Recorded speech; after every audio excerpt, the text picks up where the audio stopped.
నమస్తే అండి, welcome to గిద్దలు రుచులు. నేను మీ భాగ్యాన్ని. మార్కెట్లో టొమాటో సాస్ను కొనే ముందు ఒక్క సెకను ఆగండి. ఈరోజు ఇంట్లోనే ట్రెండ్గా టొమాటో సాస్ని ఎలా ప్రిపేర్ చేసుకోవాలో ఈజీగా చేసి చూపిస్తానండి. ఇది పిల్లలకు చాలా మంచిది, రుచి కూడా అదిరిపోతుంది. ఈ సాస్ని pakodi, French fries, bread sandwich, potato chips ఇలా అన్ని రకాలుగా యూజ్ చేసుకోవచ్చు. రుచికరంగా ఆరోగ్యకరంగా ఉండే ఈ సాస్ని ఒక్కసారి ట్రై చేయండి.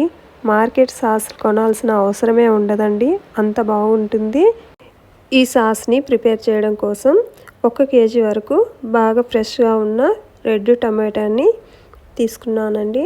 వాటి తొడిమెల్ని నీట్గా క్లీన్ చేసి కడిగిన తర్వాత స్టవ్ పైన కడాయి పెట్టి అందులో వేసి కొంచెం వాటర్ యాడ్ చేసి ఇలా ఉడికించుకోవాలి. ఉడికిన తర్వాత దానిపైన ఉన్న పొట్టు ఇలా వస్తుంది.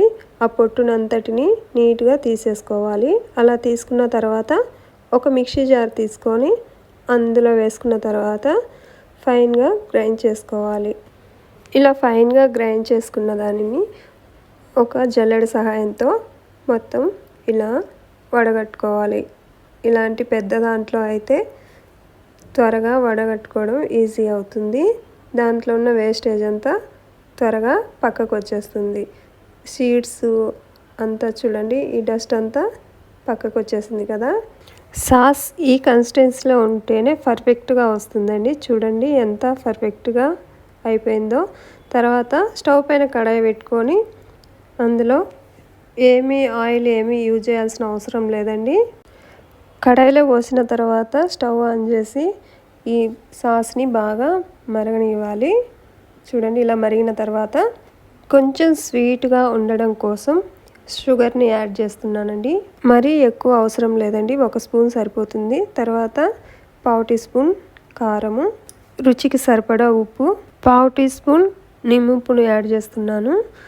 ఈ నిమ్మప్పు బదులు నిమ్మరసమైనా యూజ్ చేయొచ్చు లేదా వెనిగర్ని వాడచ్చండి. వీటన్నిటిని వేసిన తర్వాత ఒక 10 to 15 మినిట్స్ లో ఫ్లేమ్లో మరగనివ్వాలి.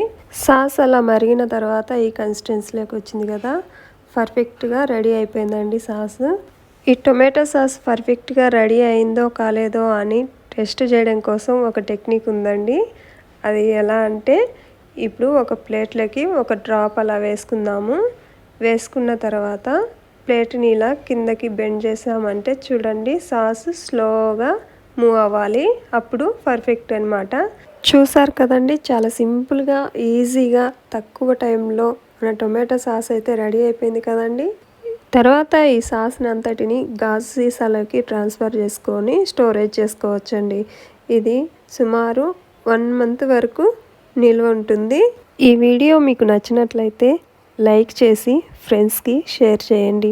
సబ్స్క్రైబ్ చేసుకోవడం అయితే అసలు మర్చిపోవద్దండి. మరొక వీడియోతో మళ్ళీ కలుద్దాం. అంతవరకు సెలవు, నమస్తే.